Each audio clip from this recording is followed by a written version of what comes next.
Welcome.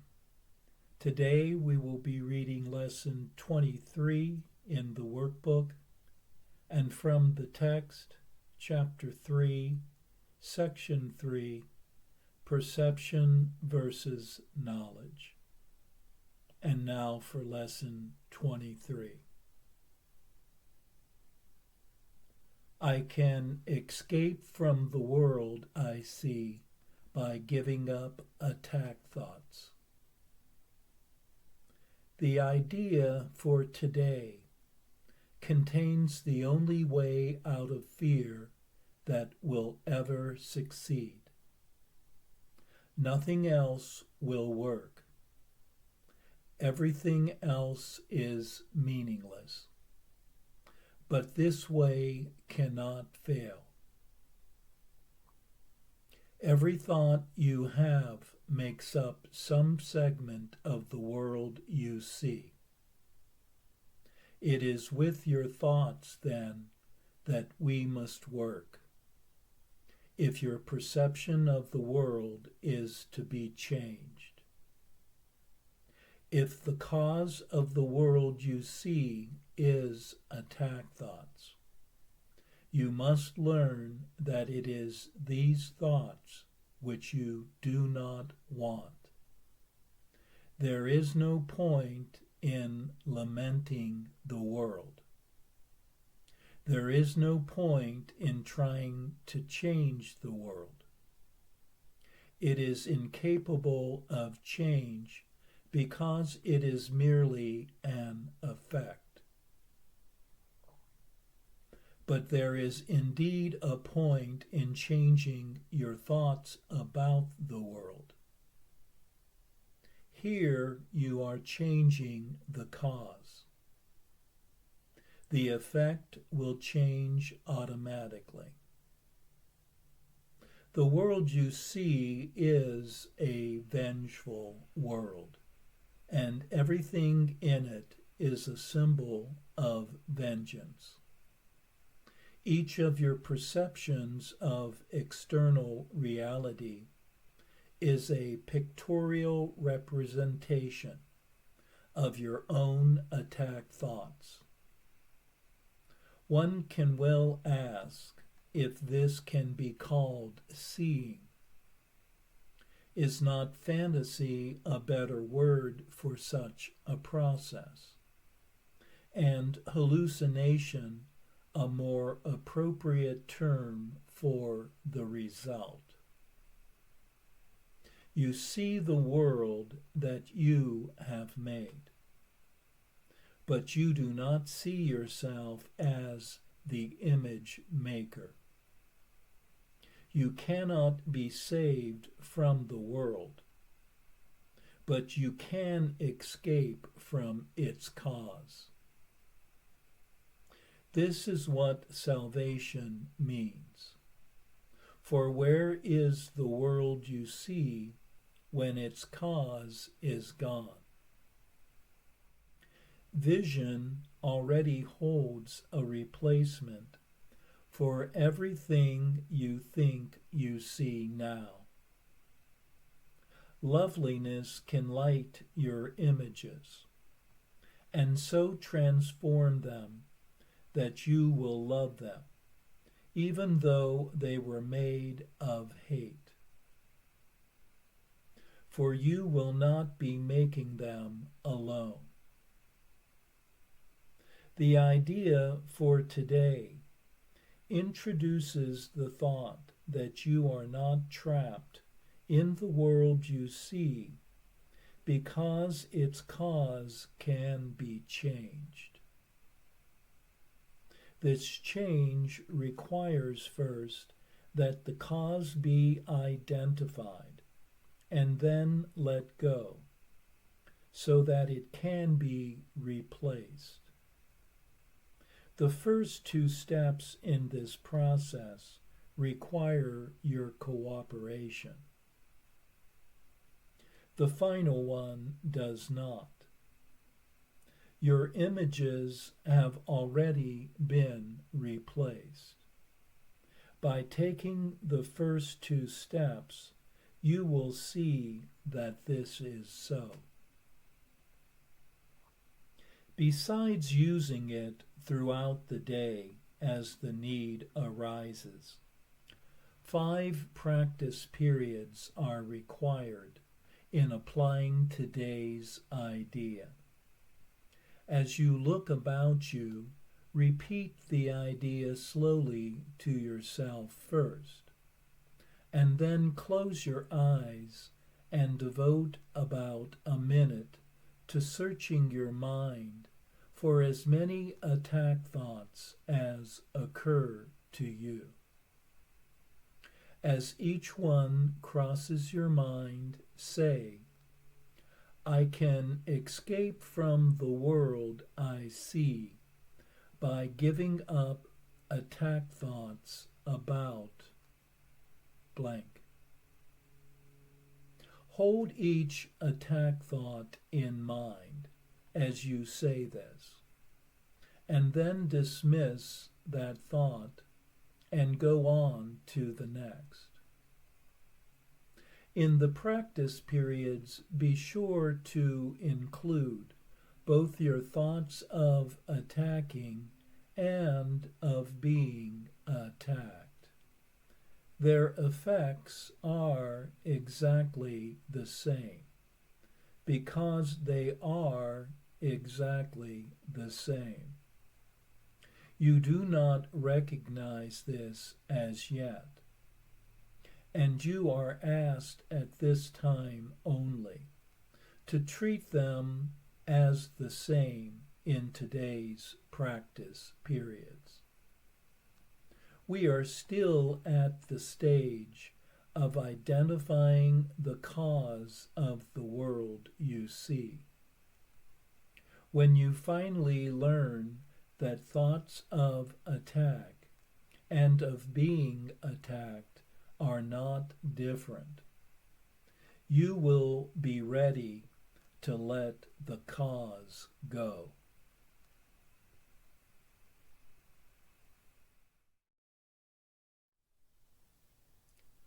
Lesson 23 tells us that every thought makes up some segment of the world one sees.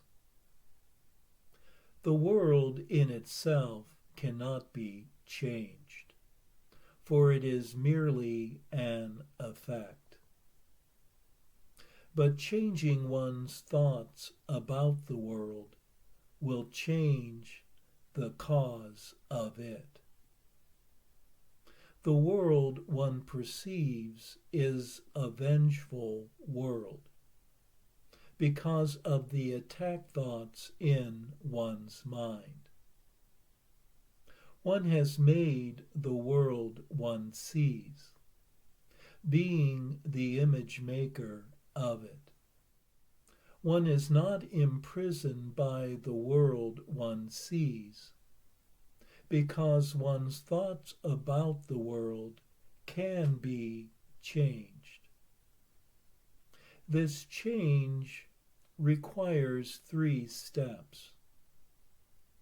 The first 2 needing one's active involvement. First, the fearful thought must be identified specifically. And secondly, the thought must be let go and released. The third step happens automatically, which is the replacement of the fearful thought with a loving one.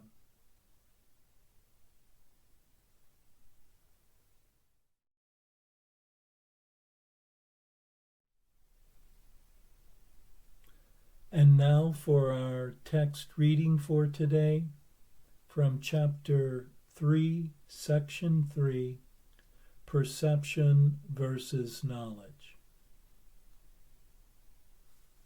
We have been emphasizing perception and have said very little about knowledge as yet. This is because perception must be straightened out before you can know anything. To know is to be certain. Uncertainty means that you do not know. Knowledge is power because it is certain, and certainty is strength. Perception is temporary. As an attribute of the belief in space and time, it is subject to either fear or love. Misperceptions produce fear, and true perceptions foster love. But neither brings certainty because all perception varies. That is why it is not knowledge. True perception is the basis for knowledge, but knowing is the affirmation of truth and beyond all perceptions.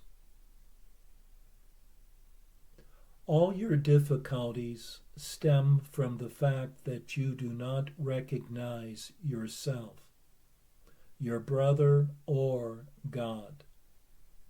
To recognize means to know again, implying that you knew before. You can see in many ways because perception involves interpretation, and this means that it is not whole or consistent. The miracle, being a way of perceiving, is not knowledge. It is the right answer to a question, but you do not question when you know. Questioning illusions is the first step in undoing them. The miracle, or the right answer, corrects them. Since perceptions change, their dependence on time is obvious. How you perceive at any given time determines what you do, and actions must occur in time. Knowledge is timeless because certainty is not questionable. You know when you have ceased to ask questions. The questioning mind perceives itself in time and therefore looks for future answers. The closed mind believes the future and the present will be the same. This establishes a seemingly stable state that is usually an attempt to counteract an underlying fear that the future will be worse than the present. This fear inhibits the tendency to question at all. True vision is the natural perception of spiritual sight, but it is still a correction rather than a fact. Spiritual sight is symbolic, and therefore not a device for knowing. It is, however, a means of right perception, which brings it into the proper domain of the miracle. A vision of God would be a miracle rather than a revelation. The fact that perception is involved at all removes the experience from the realm of knowledge. That is why visions, however holy, do not last. The Bible tells you to know yourself or to be certain. Certainty is always of God. When you love someone, you have perceived him as he is, and this makes it possible for you to know him. Until you first perceive him as he is, you cannot know him. While you ask questions about him, you are clearly implying that you do not know God. Certainty does not require action. When you say you are acting on the basis of knowledge, you are really confusing knowledge with perception. Knowledge provides the strength for creative thinking, but not for right doing. Perception, miracles, and doing are closely related. Knowledge is the result of revelation and induces only thought.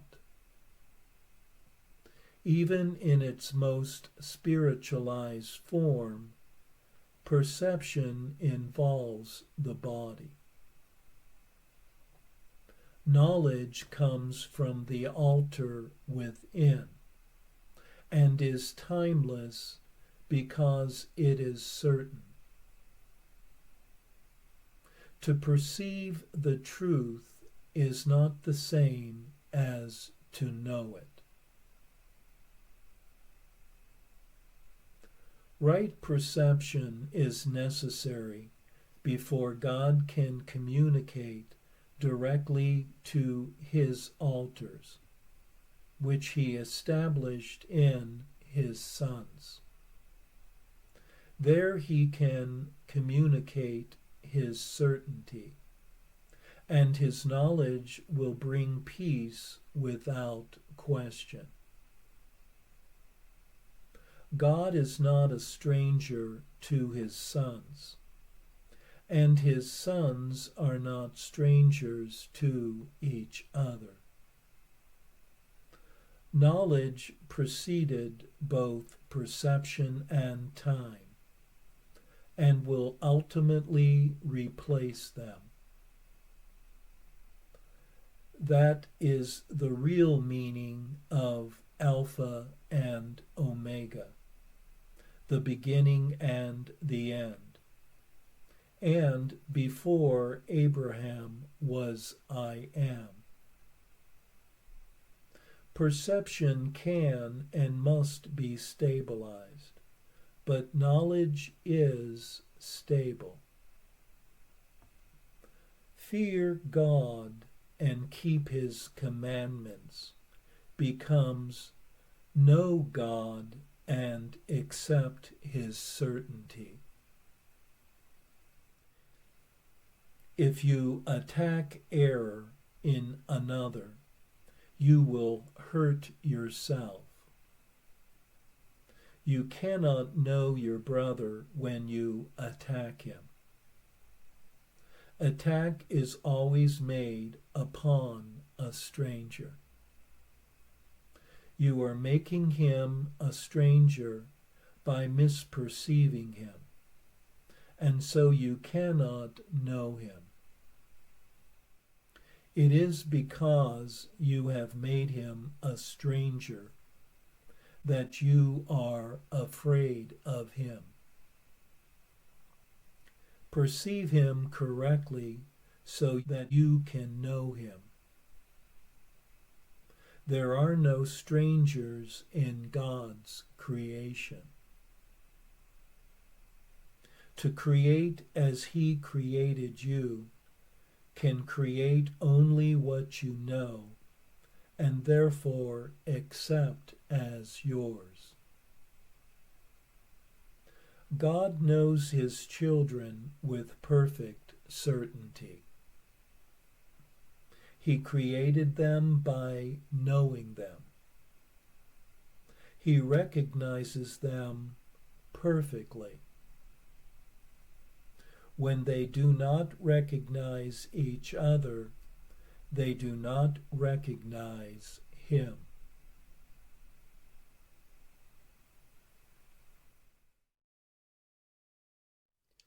This section continues a discussion on perception by contrasting perception with the nature of knowledge. We learn that to know is to be certain, and which involves both power and strength. Perception, on the other hand, does not lead to certainty, because it is ever-changing, variable, and subject to either fear or love. Misperception produces fear, while true perception fosters love. Knowledge is timeless, because certainty is not questionable. Perceptions, however, occur within time and require interpretation. While knowledge is stable, perceptions must be stabilized through a unifying purpose.